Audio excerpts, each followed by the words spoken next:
Testament of Naphtali, Chapter 1. A copy of the Testament of Naphtali, which he decreed at the time of his death in the 132nd year of his life, when his sons were gathered together in the 7th month, on the 1st day of the month, and he was in good health. He gave a feast of food and wine.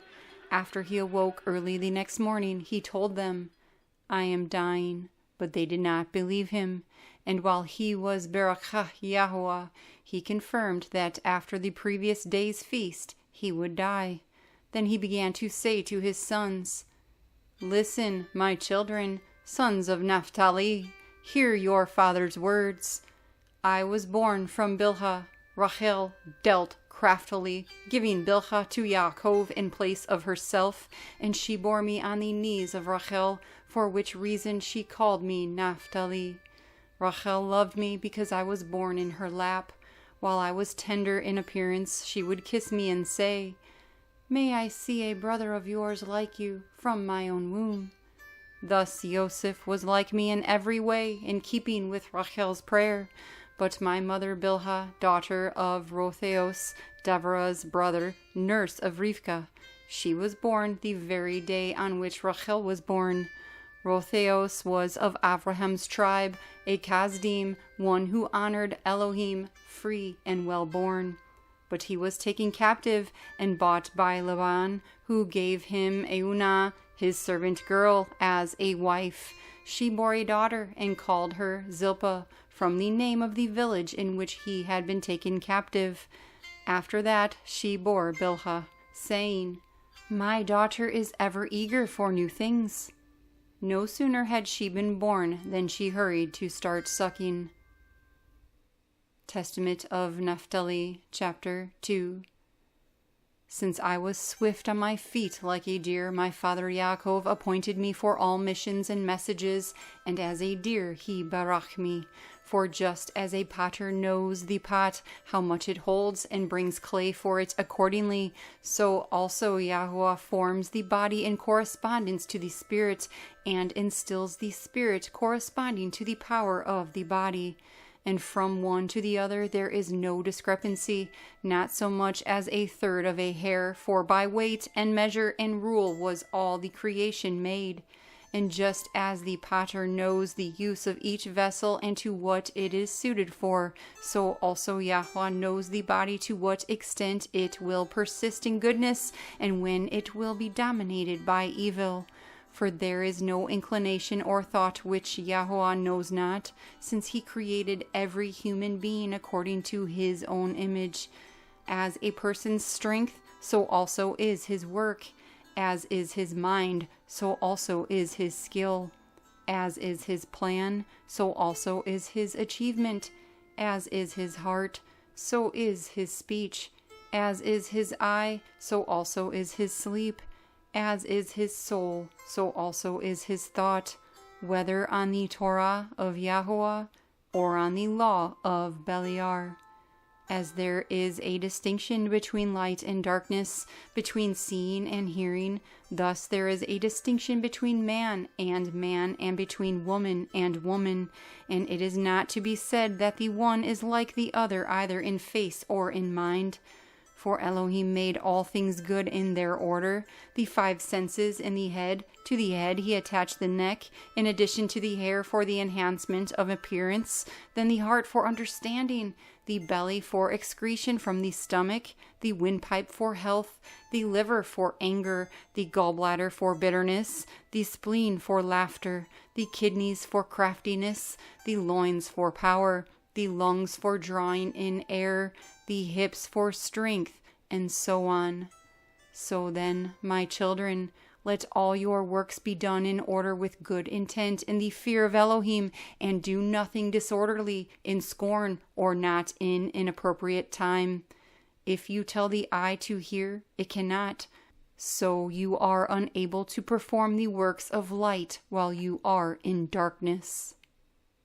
Testament of Naphtali, Chapter 3.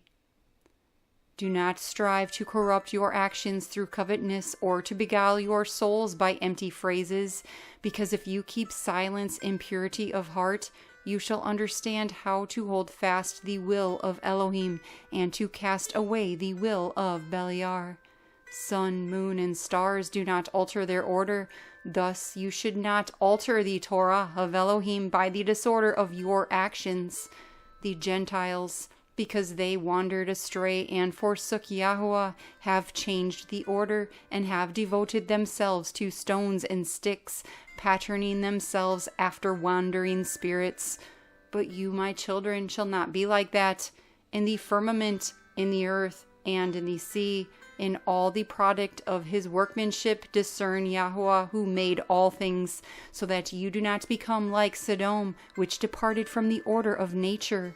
Likewise, the watchers departed from nature's order. Yahweh pronounced a curse on them at the flood. On their account, he made the earth without inhabitants and fruitless. Testament of Naphtali, chapter 4. I say these things, my children, because I have read in the writing of Kodesh Henoch that you also will stray from Yahweh, living in accord with every wickedness of the Gentiles and committing every Torahless act of Sodom. Yahweh will impose captivity upon you. You shall serve your enemies there, and you will be engulfed in hardship and difficulty until Yahweh will wear you all out. And after you have been decimated and reduced in number, you will return and acknowledge Yahweh your Elohim. And it shall happen that when they come into the land of their fathers, they will again neglect Yahweh and act impiously. And Yahweh will disperse them over the face of the whole earth until the compassion of Yahweh comes, a man who effects righteousness, and he will work mercy on all who are far and near. Testament of Naphtali, chapter 5. In the 40th year of my life, I saw on the Mount of Olives east of Jerusalem that the sun and the moon stood still. And behold, Yitzchak, my father's father, was saying to us, Run forth, seize them, each according to his capacity. To the one who grasps them will the sun and the moon belong. All of them ran, but Lewi seized the sun, and Yehudah, outstripping the others, grasped the moon. Thus they were exalted above others. Lewi became like the sun. A certain young man gave him 12 palm branches, and Yehudah became luminous like the moon, and 12 rays were under his feet. Then running toward the others, Lewi and Yehudah seized them. And behold, there was a bull on the earth with 2 great horns, and an eagle's wing on his back. They tried to lay hold of him, but were unable. But Joseph overtook them, and seized him, and went up with him into the heights. And I looked, since I was there, and behold, a sacred writing appeared to us, which said, Asher, Madites, Parasians, Elamites, Galatium, Chazadites, Arameans shall obtain a share in the 12 staffs of Yisrael through captivity, shall possess in captivity the 12 tribes of Yisrael. Testament of Naphtali, chapter 6. And again, after the 7 months, I saw our father Yaakov standing by the sea at Yamnia, and we, his sons, were with him. And behold, a ship came sailing past, full of dried fish, without sailor or pilot. Inscribed on it was, The Ship of Yaakov. So our father said to us, Get into the boat. And we boarded it. A violent tempest arose, a great windstorm, and our father, who had been holding us on course, was snatched away from us. After being tossed by the storm, the boat was filled with water and carried along on the waves until it broke apart. Joseph escaped in a light boat while we were scattered about on 10 planks. Lewi and Yehudah were on the same one. Thus we were dispersed, even to the ends of the earth. Lewi, putting on sackcloth, prayed to Yahweh on behalf of all of us. When the storm ceased, the ship reached the land, as it were in peace. Then Yaakov our father approached, and we all rejoiced with one accord. Testament of Naphtali, chapter 7. These 2 dreams I recounted to my father, and he replied, These things must be fulfilled at their appropriate time, once Yisrael has endured many things. Then my father said, I believe that Yosef is alive, for I continually see that Yahweh includes him in the number with you. And he kept saying tearfully, You live, Yosef, my son, and I do not see you, nor do you behold Yaakov, who begot you. He made me shed tears by these words of his. I was burning inwardly with compassion to tell him that Yosef had been sold, but I was afraid of my brothers. Testament of Naphtali, chapter 8. Behold, my children, I have shown you the last times all things that will happen in Yisrael. Command your children that they be in unity with Levi and Yehudah, for through Yehudah will salvation arise for Yisrael, and in him will Yaakov be Baruch. Through his sovereignly power Elohim will appear to save the race of Yisrael, and to assemble the righteous from among the nations. If you work that which is good, my children, men and messengers will berakah you, and Elohim will be esteemed through you among the Gentiles. The devil will flee from you, wild animals will be afraid of you, and the messengers will stand by you. As a man who has trained a child well is kept in kindly remembrance, so also for a good work there is a good remembrance before Elohim. The one who does not do what is good, men and messengers will curse, and Elohim will be dishonored among the Gentiles because of him. The devil will inhabit him as his own instrument. Every wild animal will dominate him, and Yahweh will hate him. For the commandments of the Torah are twofold, and through prudence must they be fulfilled.